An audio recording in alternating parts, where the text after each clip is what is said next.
Cool Yule, everybody. Cool Yule. So I'd like to just first start by showing off how amazing Two-Hand Luke looks. Ooh, kind of going for a strange little bit of Garth Algar meets gender non-binary Santa, Miss and Mr. Claus woven with some fashion that makes you take pause, lives for the applause. There it is. Accurately displayed. And then there's me. Hey, I'm in my best Victorian night wear. I almost just bought myself one of those cool candle things with the little handle thing. And you're like, oh, are there ghosts in the hallway? Oh, what did you say? You didn't say anything. It must be a ghost. You know, walking past the tapestries with your little candle thing. But I don't have any money, so who am I fooling? I can't buy something like that. But I wanted to. So this was the quirkiest thing in my house. So I had to use that. Because 'twas the night before Christmas. Now that's tomorrow night. Tomorrow night will be the night before Christmas, and all through the house not a creature was stirring, not even a mouse. But this was the quirkiest thing in my house. So, yeah, I don't blame anyone who hasn't watched all of my videos, because that would be insane. You'd have to have so much time to devote. But please do watch them all and tell your friends. But this one today is for my friend Asia. So Asia, if you do not know the story of Two-Hand Luke, it is a rather entertaining one. This local costume shop was going out of business, sadly, called Princess Paradise. And I showed up, I saw, and you'll appreciate this, I saw on Craigslist an ad for this very creepy baby mannequin that moved. That you could bend and mold its limbs into creepy little positions. And of course I wanted it. So I showed up, and this guy and I were the first two people there. He had also shown up for the creepy Craigslist baby, and he got there just a hair of a second before me. So I was like, well, darn you beat me to it. And we were, conversating about the creepy baby mannequin. And the woman who owned the place said, well, actually, you're both wrong. Someone called me and claimed it and put a deposit on their credit card, so neither of you get it. And we had a little laugh about it and bonded over neither of us getting this creepy baby. But there was loads of mannequins there, and we're looking through the supply of mannequins, and I saw this one. And one of the other full-sized men who was anatomically correct beneath the old tree skirt, one of the other ones only had one hand, but this guy, he had two hands. So I had this whole ass conversation with this one other dude who was there. And I was like, well, I'm picking this one. I'm gonna buy him because he has two hands, and that other similar guy, and he was looking at some other thing. And I was like, so this is the one for me, all right. I'm getting this one because he's got the two hands, and I like how he's packing heat for a mannequin. We made all these jokes about his mannequin anatomy, and we talked and chortled and laughed.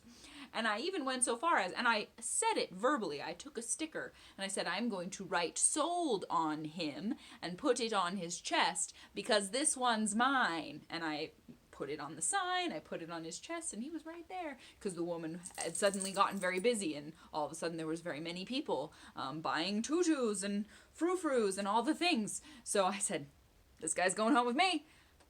Direct eye contact, full ass conversation. So then I'm looking at fuzzy spiders and tights and all sorts of things, tiger print capes, and weird things that you would find at Princess Paradise. And I was just letting this woman deal with all these other clients, guests, people, pests, as they were. And I was like, I'm not going to be in a hurry, I'm enjoying this. And then I had this spidey sense, this mannequin spidey sense. I said, I better go check on my guy, because there was a lot of people there. And I went out there. That fool that I had that whole conversation with had taken my mannequin that I told him, this one's mine. And I put the sold sign on him. And he had put him in his back seat of his SUV. And I made a stink. I said, oh no, you don't. And he came back in, and boy, did I let him have it.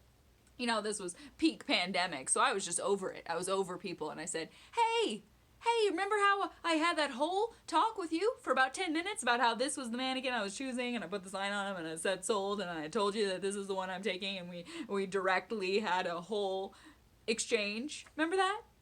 Are you deranged? Did you lose that from your mind? Your conscience? Do you have one? Yeah. And so. And I said, you will take me directly out to your car, and you will remove him from your car and load him into my car. And he tried to play it off like, oh, I didn't see you put the sold sign on him. I missed that part. Bless his little rotten heart. So that's the story of Two-Hand Luke. And now here he is in all his glory, and he's mine, and that's the story. But more importantly, we're here today for you, my friend. And I miss the heck out of you, and we haven't talked enough. And it's tough, and that's just kind of how the world is now. Like, multiple years are going by in blinks of an eye, and I'm freaking out about it. So I did all this for you. I'm wearing my froofy Victorian nightwear, and it cannot compare even remotely with the collection of Victorian finery that you have. So I'm going to flip and fluctuate between calling her, you, and her, because I'm talking to my general viewers about her, but I'm also talking to her about herself, referencing you. I do that when I do tribute poems. But she is the most fascinating person I've ever met. I mean, literally, people that I've never talked to, strangers, when I was waitressing, I would tell everyone about her. Just stalk her online. Look at every picture that you could just look her up. She's amazing. Everything about her is amazing. Check it out. So I just shout it from the rooftops, my love for her. And she belongs to several Victorian societies, groups, clubs, like a Victorian group that rides on Victorian trains, and like a Victorian high tea group, and a Victorian undergarment society. I mean, I'm just astonished by this human, and can't believe that I'm so blessed to call her a dear friend. But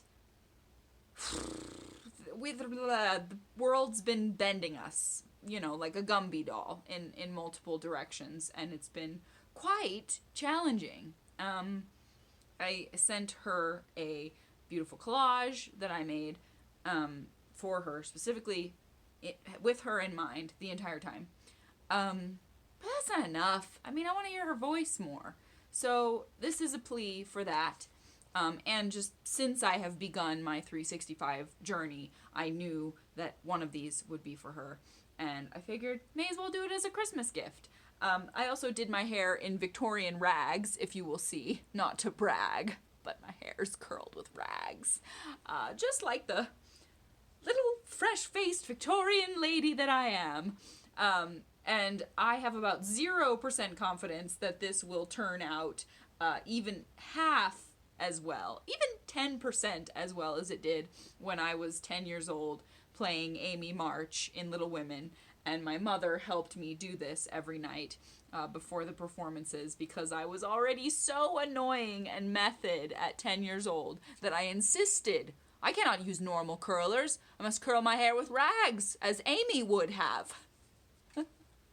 Oh, such a silly so-and-so. So, yes, this little Victorian look is all for you, and it's, there's just no competition when it comes to trying, like, people see my wardrobe and they're like, jaw drop, like, excuse me?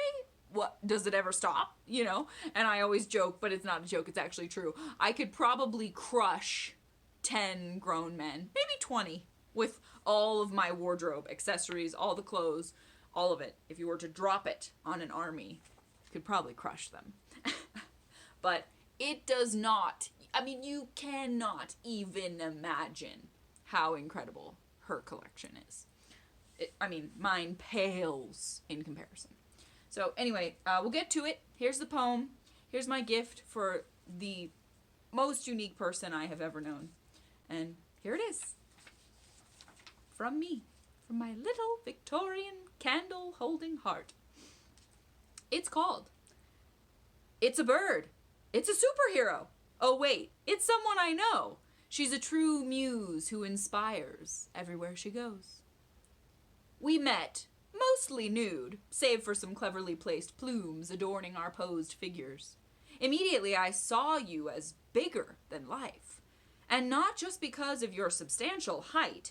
We were both bathed in golden spotlights at a modeling event with an avian theme in a bar, which was quite a sight and felt like a dream. Your jeweled, feathered props beamed across the room at me, and I knew immediately we had to be friends. This was the first group art modeling event I had attended, and I was so nervous. You walked with grace and magic and purpose. Many of the other girls seemed to stay generally on the surface, but you and I just dove right in. We complimented one another wearing big, genuine grins. You had epic pheasant feather accessories pinned to a magnificent leather corset. You were immediately one of the most interesting humans I had ever met. I stayed close to you for the poses, and as we rose from our long, cramped, frozen spots, I saw that a lot of the drawings around the room were just of us two.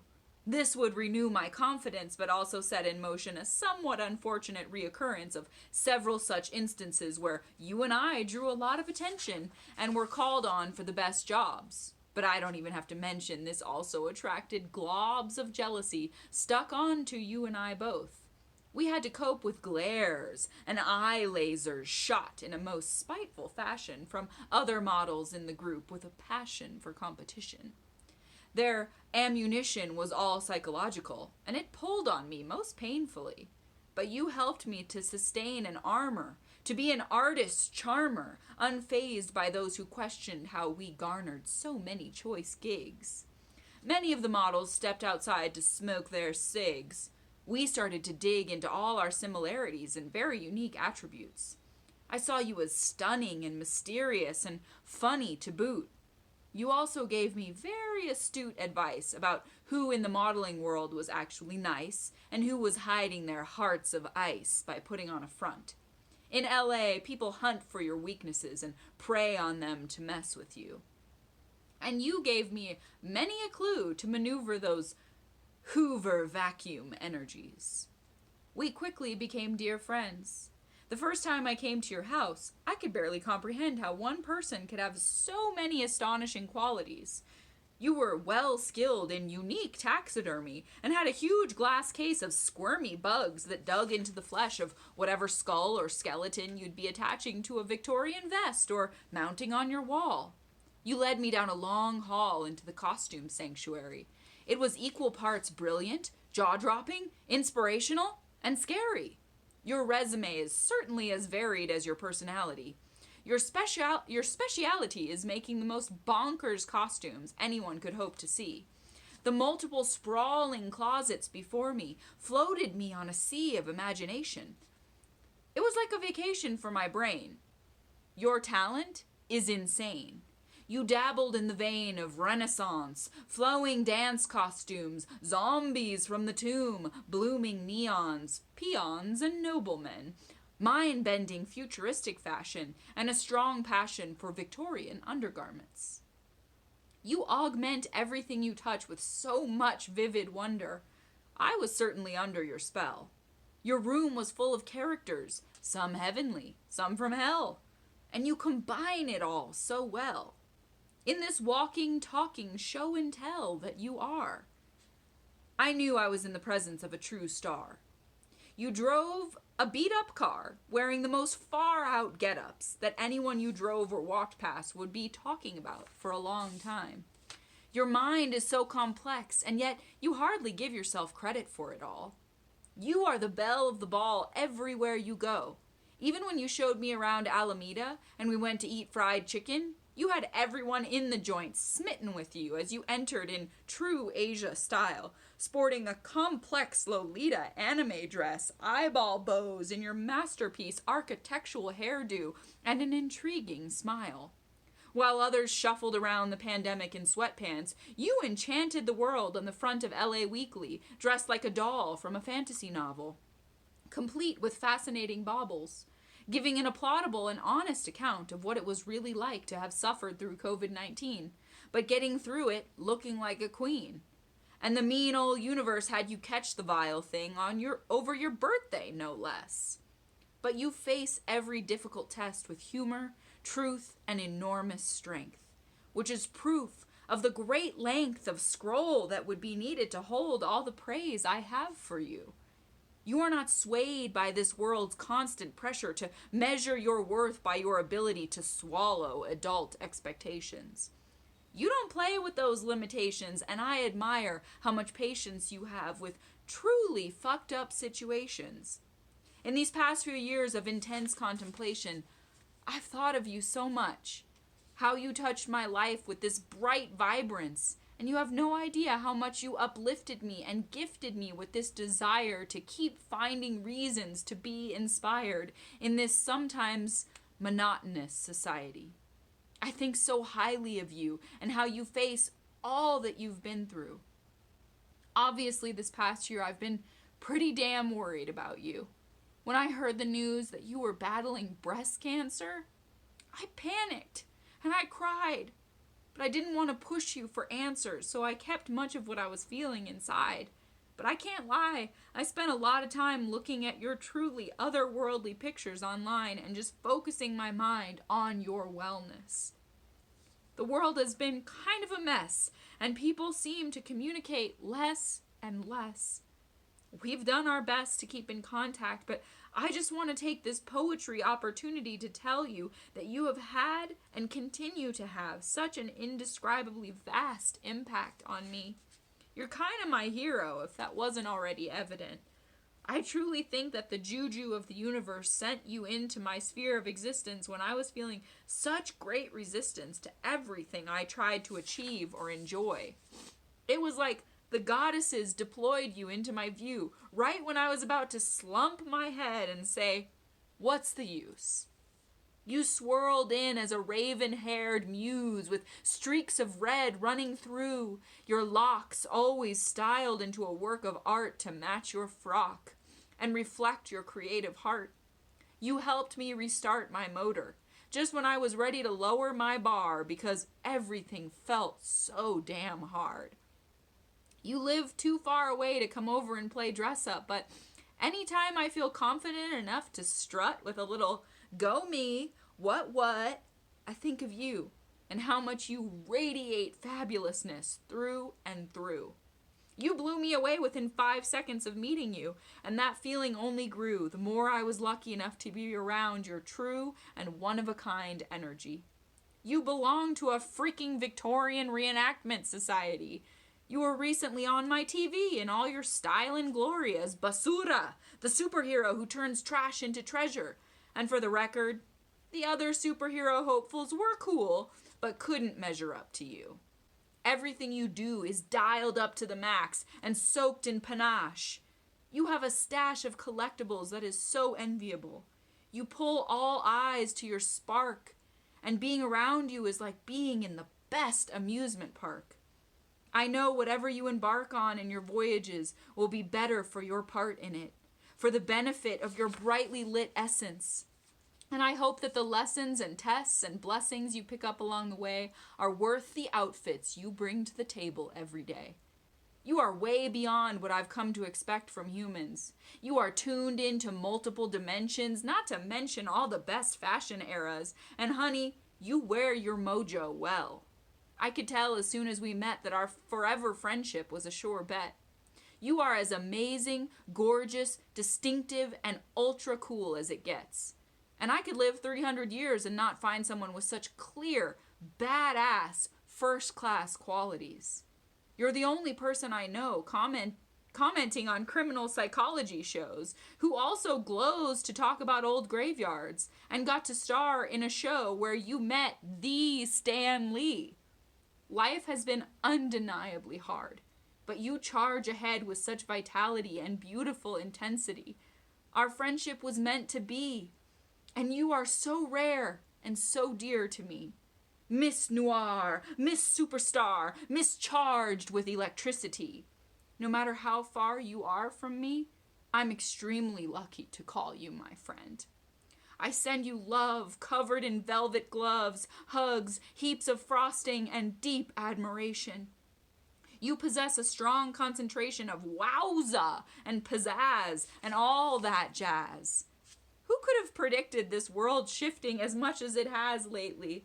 But we are innately prepared by all the crazy swirling vortexes we've both already stared into, and by not allowing them to unsteady us completely.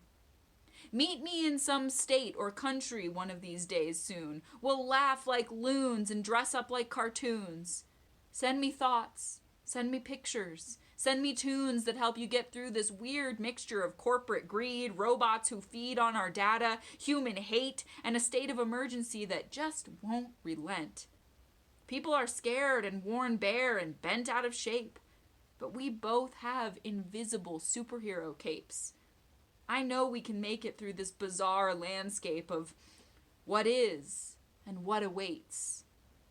I manifest today we can have a great escape date wearing the best fits that get everyone staring. Yeah, there's no comparing to you. There's just none. So that was fun. That was great fun. Actually, this little picture over here makes me think of you a lot too. How interesting is that? Everywhere I look, I see things that make me think of you. This would be our crew. That's right. Lady gang goals. Squad goals, baby. That's right. You and me would be in that posse. That's what I'm talking about. Didn't plan that, but everywhere I glance, when I see something real cool, I sure do think of you. So, yeah, check out Asia. She was on a show called Who Wants to Be a Superhero? And you can internet stalk her too, because it's so fun. And it might help you get through some of these hard times we're running up against. Yeah, sure has helped me. Because just every image of her is like this whole story, this thing you never imagined. I mean, she made her whole costume for this reality TV show out of like bike tires and feathers and stuff. And it was weird because I didn't even think of this, but when we met, the theme of this modeling, our modeling events had themes sometimes, and the theme of this one was birds and feathers, avian. So we had the best accessories, her and I. And this was me bringing like 2% of my cool stuff to LA with me. And hers was just a mere smattering of what was to be the collection that I saw that I was in awe of. But yeah, she had these incredible pheasant feathers attached to her. And then Basura, her superhero, also had a pheasant feather accoutrement, accessory. So that's interesting. I didn't even plan that. But, yeah, she's pretty much amazing. Beyond compare. Actually, this makes me think of you too. How weird. Everything makes me think of you. Has a feather in it. You know me. I just buy lots of old photographs of random babes, broads, and dudes who I think are cool. And that one, I mean, she just has that essence. She was Miss Noir, San Francisco, I think. Yeah. I mean, she's just like, you're just like the coolest person I know. What the heck? So check her out. She's a lot to rave about. So I love you, Asia, and I hope that you liked my Christmas display for ya, complete with two-hand Luke in the background to bring the whole thing around and together. And whatever the weather, whatever may be, I hope that we get to see one another soon. Like, gosh dang, so many moons, so much time just a passing. Oh, this is a cute little thing that makes me think of you too. It's just like a little Victorian dainty. It's one of those like made with real flowers, little Victorian dainty. And just a little more show and tell. And this too, little Victorian lady. I mean, I'm sure she has an outfit just like that. She's the coolest freaking person. It's like out of control. And I told on my stories about when I did my Bev Bergeron poem the other day, told stories about the Magic Castle and how she lent me that incredible clown dress The first time I went, that was her that lent me that dress. And this is a cool thing from the Magic Castle. This guy, Spaff, does these outlines. These, what do you call them? What do you call them? The silhouettes. Silhouettes. Does these in like 2 minutes. Looking at you. It's unbelievable. It's truly a sight to behold. So, yeah. There's a little last minute show and tell for you. And I love ya to the extreme. So, love beams, love beams, love beams, sweet dreams, happy holidays, happy Krampus. I love you so much.